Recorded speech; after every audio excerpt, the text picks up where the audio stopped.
Every time I get in the STEAM conversation, I get in trouble. It's Let's get in simply, trouble. I believe STEAM is the bastardization of STEM, right? Right. Because most of the time people doing STEAM are arts people screwing up the STEM, or STEM people screwing up the arts. And I respect the artists enough. I respect the people that have the talent to do their art enough. Where I believe the STEM need to partner with the arts. I'm a STEM plus the arts person, Right. or arts plus the STEAM person. When we come together, for example, I do this thing called the physics of sound. And when I do the physics of sound, I invite the local African djembe drummers, and I invite the roots of music in. His brother, my man, Derek Grabman, started this now international band of young people. I invite dancers in. I invite, my man, Troy Davis, playing the little trumpet. And I let them play their music and talk about how, STEM play a role in everything that they do. And then we teach the kids the physics of the sound coming out those instruments. That's a beautiful marriage, right? Mm-hmm. Hey man, I can't carry a note in a bucket. I can't blow. I barely can blow a damn spitball out of straw, so I can't blow a horn. Right. And if for me to do the physics of sound and not incorporate the real art people, it would be a disservice to them, but definitely a disservice to the kids I'm trying to serve. So some people say that's nuance, but I believe it's more than nuance, because STEM is too big for one person. So how in the hell a STEM person gonna bring in the arts, right? How do we put our arm around people? And we do this as a collective, so our kids get the beauty of both of it. And I say that as a person that I collect Black art. Mm-hmm. I've written 2 books that got nothing to do with STEM. And I went to Morehouse first with a humanities, liberal arts bent and background. And the arts have been my competitive advantage in my entire career. So I want the kids, and I went to Georgia Tech too. And Right. and the little BS arts that they gave me at Georgia Tech did nothing for me compared to what I got from Morehouse. So the Morehouse education and the Georgia Tech education, that STEM plus the arts is absolutely amazing. Now, you said something in there that caught me, and I'm going to see if the audience caught it a little bit, because I think y'all daddy must have some good stock. Because look, I got this brother here who is doing some amazing things, changing communities, has a witty science and math brain, right? And then you have a brother who is in the arts, who is a superhero. So who's your brother, and who's your daddy, rather, that made these 2 men that is doing these things, man? So talk to us about who your brother is. As somebody said the other day, I don't know what the hell y'all was drinking in that house, bro, but I want some, right? Right, give me a sip, man. Give me a little drink or something, man. Nah, man, I was with that clown the other night. I was gonna get on the news and say, y'all better put these actors back to work before I kill this sucker. He need to be working. Nah, but my younger brother is Anthony Mackie, the new Captain America. I've watched him grow, develop. His first movie was 8 Mile with Papa Doc, and to see him come from, Papa Doc, a Doc, all the way to Captain America, and the breadth and depth of the roles that he played, it's been amazing. And the crazy part about him, we were out last night, and this cat, he just want to work. He don't want to be a celebrity, right? So people coming up to him, they getting mad because he just want to go to the restaurant and eat. He said, I work just like you all work, and I'm with my brother. And I'm like, no, man, you with the people. He's like, look, man, I make movies, you do STEM, all right? I'm like, all right, dog, all right, but Right. but he had a dream. I talk about our mother dying. I mean, I'll never forget, he was in 8th grade, and he sat there right next to me, and all of us were scared. And her prayers and my dad prayers, and all of us, the family, just wrapped our arms around him and my little sister, and he made it through. And he's doing his thing, so we're very proud of him. And again, he's doing the arts, right? So that's the thing. I'm the STEM man. He's the arts person. He's an amazing actor as well, and you're doing your thing there. So I know there had to be some, growing up in New Orleans, there had to be like a grimy gutter tale where y'all were afraid for your life. Like, like, I need people to understand that, so even though this brother isn't, he's very polished as far as where you have all these fancy degrees, you have this company that's very successful. Your brother is one of the largest actors in the world. It takes a lot to be Captain America, right? No doubt. But No doubt. yeah, where did y'all come from? I know there had to be a gutter tale that y'all were afraid for your life or something. Like, I want people to say, like, yo, this brother, he don't let the shirt and tie fool you. Don't let the collar fool you, because he's from New Orleans. Don't let the, like I tell them all the time, don't let the PhD fool you. My brother is younger than me, so he's 10 years younger than me. So by the time he got of age, so I left home in 85, 86. And I never forget coming back. And that's when everything had turned, right? Because that's when crack hit the neighborhood. Absolutely. So he was a little kid then. And I'm like, I'm afraid to walk down the street now because, I'm seeing people I knew and they're like, Mackie, don't go around there anymore. Don't deal with this one anymore. And I'm like, what the hell going on, right? I got my boys riding around in Seville Cadillacs, 10 feet off the ground. They got the, the Coogee hats on, the Kango hats, everybody dealing. And it was crazy. But when I was coming up, it was just crazy stuff we used to get into. I tell a story one night about how my cousin went left, I went right. He got shot. Another night we was hanging out, I went right, he went left. And I sit here today as Dr. Mackie, and he's doing 25 to life in Angola State Penitentiary. So I often say, but by God, somehow I was able to dodge these incidents that otherwise allowed me to make it home. One night that really, really put things in perspective. I used to go fishing with my uncle all the time. And he taught me about knives, right? So he had a buck knife. He had a knife that's a buck blade, another knife that's a Barlow. So we'd be fishing, and he taught me how to peel the apple. And he said, always keep your knife on you so you can cut your line and stuff. And man, one night I was walking home around the way. The police just rolled up on me. Get on the car. Car hot. I put my hands on, put your hands on the car. And started patting me down. And he pulled that knife out of my pocket. It was legal though, right? Huh? I think it was legal. Was it legal in New Orleans? Hey, bro, I have no idea. Only thing I know, he went in my pocket and pulled that knife out and started asking, what is this? And I'm like, officer, my dad said, always answer, yes, sir, officer, no, sir, officer. Yes, your knife, yes, sir, officer. Where you going? Home, officer. What you doing with this? Sir, I just carry that, to eat my fruit. He's like, we just got to report somebody got stabbed around there where you coming from. So I had nothing to do with this. And I never forget, he said, you want this knife? I said, yes, sir, I want it. My uncle gave it to me, and he took it and he threw it. He said, you want it, go get it. And I wouldn't move, bro.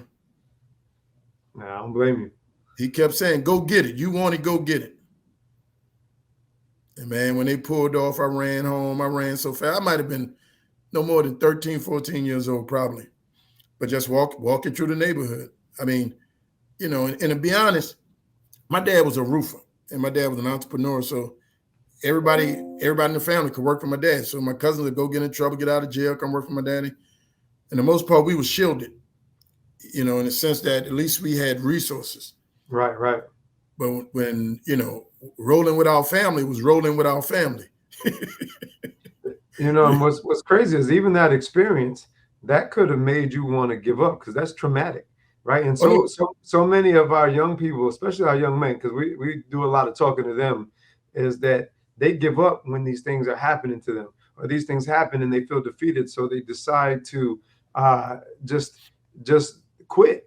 But there had to be a pivotal moment in your life where you knew that you needed to move from the gutter into greatness. What was that pivotal moment for you? And there was two. I'll talk about one. Really, I mean, there was 2 days. One, I remember I was about 9 years old. My uncle came to visit from California. He and my dad in the corner dealing with their libations. And he brought me a little kit, and I built a little car. After I built the car rolled across the floor. My uncle jumped up and said, that boy gonna be an engineer. At that time, I couldn't spell it, didn't know what it was. I never met one. Right. But from that day, Paul, when somebody asked me what I was gonna be, I said an engineer. I had no idea, but he spoke that into me. He put a And seed. that's He why planted a seed. planting the seed, man. And that's why it's very important for us to, I say we look at kids now, and I say as an engineer, you look at clay, right? You mold clay. But as an engineer, I know this. If you don't mold clay, it still takes a shape. We're looking at many children right now growing up in poverty and even middle class that no one has decided to put their hands on. So we're looking at unmolded clay. That day, he put his hands on me and said, "You're going to be an engineer," and spoke it into me. Mm-hmm. Another day, me and my dad got into it hot and heavy. I believe I was in about the 10th grade. I got into it with my daddy, and he said, "Come here." And he walked me outside, and he pointed to our house. He said, "What you see?" I said, "Our house." I said, "You ain't got shit here." He said, "You ain't got nothing here." Yeah. He said, "This my house." He said, "Now you need to get up every day and work and do whatever you need to do to make sure that one day you'll have a place to go to." Hey, bro. I remember that like it's yesterday. Right. Because I realized then, and I have this in my book, right? My daddy said, by law, I only owe you high school. So if it wasn't a law, he probably would have put me out then. He told me by law, I only owe you high school. And from that day, I was like, man, I'm done. I was hustling, working, cutting grass, saving every nickel and dime I could. And I told my son the other day, June 1st, I graduated. June 7th, my parents dropped me off to school, and I told my daddy, from this day on, I'm only a visitor in your house. And that's pretty much was the case. And you know what? To me, it sounds like you had the blessing of two valuable resources. And the resources were these strong Black men, one that put life into you, the other one that put love into you, but tough love, and told you what it was going to be and how it's going to be. And a lot of our young people, they seem to be so stuck in the mentality. So those things happened, and you decided, I want to do something different. I know I got to be special. I know I got to give back. I know that, my daddy, my uncle, they putting into me, they're making sure that I am something and I want to be something. Why do you think so many of our brothers are stuck out here? Man, I was speaking recently or something, and this guy came up to me and said, "Man, you think da da da da da," and he said, "You've done a lot." He said, "But you always use two words that I don't think you understand how powerful they are." And I said, "What's that?" He said, "My daddy." He said, "When you say my daddy, you done said a lot." And a lot of our young people, man, look, I said, I got a beautiful wife, 2 kids. I said, there's a yin and a yang. Kids get different things from different people. Kids get validation from men. And every child seeks to be validated by a man, the one in the house or the one not in the house, but they're going to get validation from a man. And what you said was that I've been blessed to have strong men in my life, whether it was in a park. Right. I eulogized my coach here recently, and I remember, we had men volunteering to coach us in the park, and they were like surrogate daddies to it. All right, whether it was at school or my basketball coach, but many of our young people are stuck because they have not been molded right by individuals. We got to model how to get unstuck. We got to help them persevere. We got to show them that this barrier they running up against is just that is a part of life. You're going to hit that barrier. If you get knocked down, make sure you fall on your back, because if you can look up, you can get up. You got it, and keep moving. But we're raising kids now, man. They get a mosquito bite, and they're like, "I'm done." They just wither. Oh Lord! It's crazy. But also, I know as a Black man, so on one hand, they're failing to be mentally tough, right? And we know there's historical implications that have to do from slavery and other things that have derived from a lack of mental toughness, because they wanted to, take the mind to keep the body. So our young men are often physically tough, but mentally sometimes a little mushy, right? And so, but that's embedded, and if you look at epigenetics, it's embedded unfortunately, into the DNA. And so we have to reverse that and reverse some of that. We got to reverse it. That is my reverse point. that process by building tough, strong young men individuals. And so, where do we start? Is that why you do what you do? Where do we start? That's why I do what I do, and that's why I start so early. I mean, the thing about STEM is that there's certain skills you get from STEM, right? And when I say STEM, when you do STEM activities, right, there are things that you get, skills that you get. You get critical thinking, because you got to think through things. When I believe you grew up in New York, I mean, all of us used to make these little go karts. We used to go steal the basket from the store or something and take the wheels off, and then we have build stuff. And you flip over in the car, you scratch your arm, you get up, you build another car. That's critical thinking, right? How can I make this thing go straight? I mean, but even, I tell people, even growing up in the hood, my little two little privileged kids, we put them in an SUV now and drive them to the front of the damn subdivision to get on a bus, right? Right. Hell, I had to walk a block, 2 blocks, make a left, make sure I get there in time enough to catch the bus, take that bus a mile. Then when I get off that bus, I had to figure out that, hey, when the bus coming, by the time it get to me, it's full. And if I wait at this bus stop, more than likely I was going to be late. So then I had to walk up 3 blocks to make sure I can get on the bus so I can get to school on time. But every block I walked, I was going into enemy neighborhoods, right? Kids at other schools. So a lot of times, people say stuff. I had to have a quick wit with my mouth to keep them off me. Wait for my boy. I said, meet me at the bus stop. We're going to walk this way. Then we had to take the bus a mile and we got off there. Again, on the wrong day, the wrong people at the little corner store, and you trying to get your milk and your honey bun, they're going to try to take your money. Yeah. So I keep telling people that gave us critical thinking skills that many times now. How you get out of that, right? You got to think about what you're going to do. We protect our kids from it, right?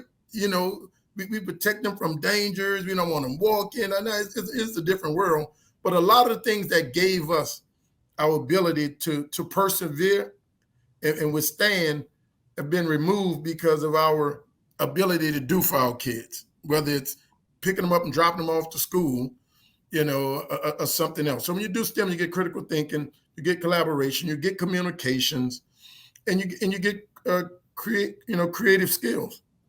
So I want to involve kids in these hands-on things because we believe hands-on mean minds-on. And as they put these stuff together, they find interest, they find out what they don't like. But more importantly, what they really realize that I can start off with an idea in my head and create something that never existed before. And if we can nurture that type of mindset, Paul, that's how we can nurture people creating the next businesses in our communities, or multi-billion-dollar companies, and investing back into our communities and our children. I mean, that's the long-term plan. And that's what it's all about, is the mindset. So many times people want to blame the institutions and blame, and I need us to look at us, because it's about the mindsets, and it's about doing the work to change the mindset. And so you're implanting a critical thought mindset that is infused with STEM, and you're trying to change the mindsets. I'm working to try to change the mindsets through education as well. And even doing what we're doing here, we're trying to help and hope that somebody listens and is willing to take some inspiration and let somebody inspire them to do something a little different. But you know what I found is that a lot of the things that our young people go through creates trauma, and creates trauma and emotions. And so was there any type of real trauma that you had to deal with that you felt held you back or inhibited you from being successful? And how did you deal with that? You know what? I would say no, but there's a lot of people in my life that says yes. I mean, some of my teachers, when I was in, I guess the 9th grade, I went to this all-white male Catholic school to play basketball. Right. 9 months, 182 days. I remember every nice. day. You were nice a little bit. You had a little skills. Oh, bro, I had a stupid crossover and a jump shot that just wouldn't quit. Okay, all right. Yeah, you still got it? You can still get out there at all? I don't want you to pull an ACL and tear a hammy.